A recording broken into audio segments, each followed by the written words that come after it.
Do you need to track your calories to get in shape? Short answer, no. End of the video. It's a little bit more complex than that. I'm Rachel, personal trainer and online coach, and over the last 6 years, I've helped countless women get in shape, get stronger, get fitter, and build fitness into a life that they love.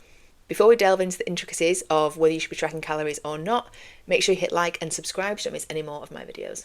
Now let's think about any diet that there is. They all work on the premise of calorie restriction. You just don't necessarily know it. So think about Atkins, you're restricting calories by not eating carbohydrates. Low fat diet, you're restricting calories by not eating as much fat.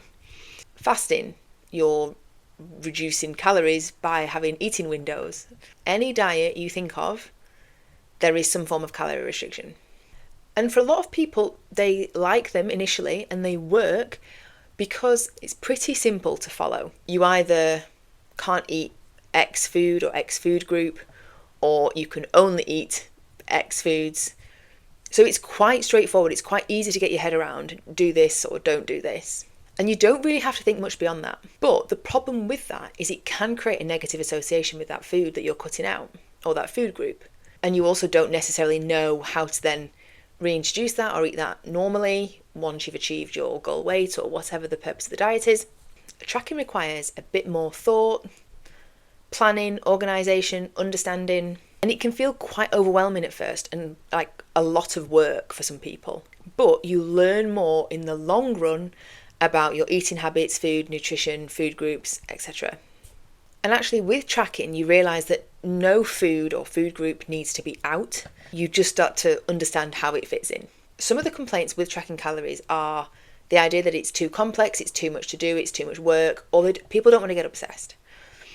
And a really common comparison in the fitness industry is comparing tracking your calories to tracking your finances. And I think that's a really helpful reframe. Because again, you're understanding what's coming in, what's going out. You're understanding the bigger picture. You're understanding where you might need to save money, where you're spending too much money. And then I like to think of these diets where you're cutting food groups out as something akin to you're wanting to save money, but rather than looking at your finances, what's coming in, what's going out, you're just a blanket rule of, I'm just not going to buy coffee out. Now, that will save you money if you buy a lot of coffee out. But if you don't know how much coffee you're buying when you're out, how many days, a week, a month you're doing that, if you don't know how much you're actually spending when you do that, you're going to save money, but you're not going to have the same understanding as if you actually look at your budget. How much money am I spending whilst I'm buying coffee out? And if I stop doing that, how much am I going to save? And how much therefore can I save over the weeks and months? So it's not that it doesn't work, it's that understanding. And that's where tracking calories comes in. You're building an understanding of what's coming in, how much food you're eating, what food you're eating, quantities, amounts, and what that actually looks like and the impact that's having on your day-to-day life and your weight management. So in my opinion, tracking is a great tool to understand and educate yourself on the foods that you're eating, the foods that you might be over-consuming, the foods that make you feel good, the foods that don't make you feel so good, the impact that your diet has on not only your weight and your body fat, but also how you're performing in your sessions, how you perform day to day, how you feel, your focus, your energy levels. But is tracking required, especially from day one?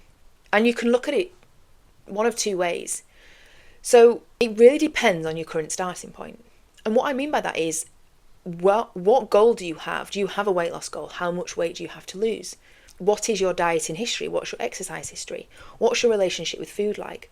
What is the quality of your current diet? Because somebody just starting out might be able to make huge progress with both their weight loss, body composition, etc., just by making some tweaks to their current diet without having to track, without having to do anything drastic. And I often like to think that we do the minimum we can to get the most results, and then we take it up a notch. But you could argue that tracking from day one is going to give you that understanding from day one.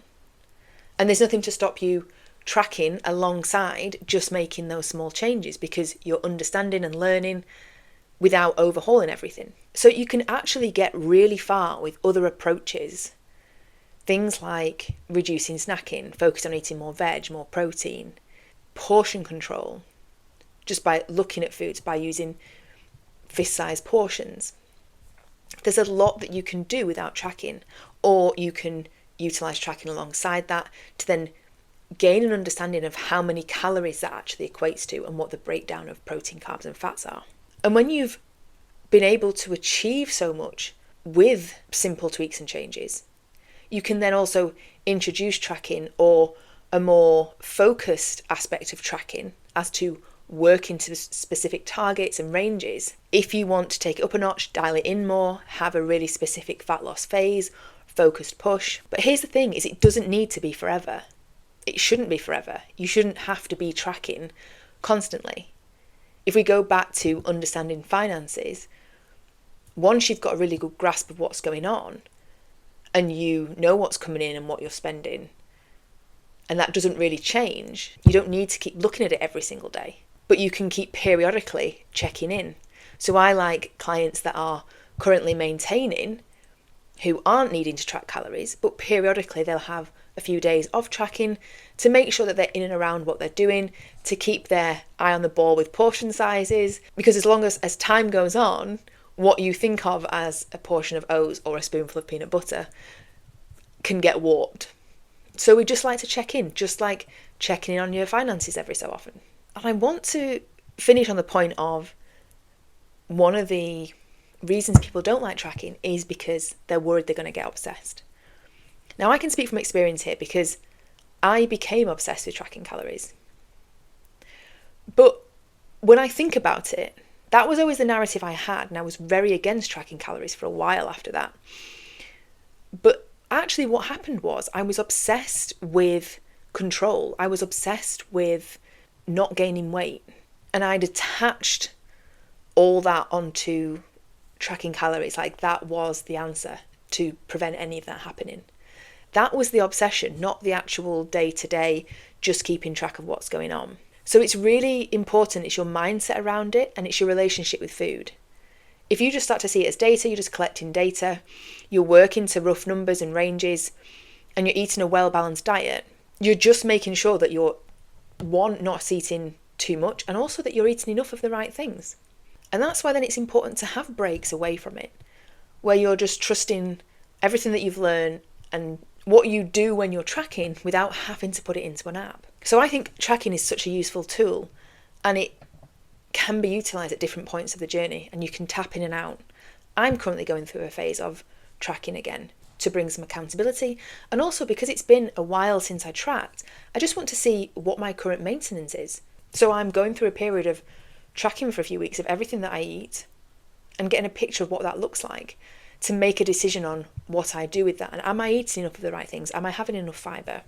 What is my daily protein intake like? And because I have a really exciting goal I want to work towards, I'm going to share more of that in another video, I then will use that data to inform, right, okay, what is my calorie breakdown going to look like?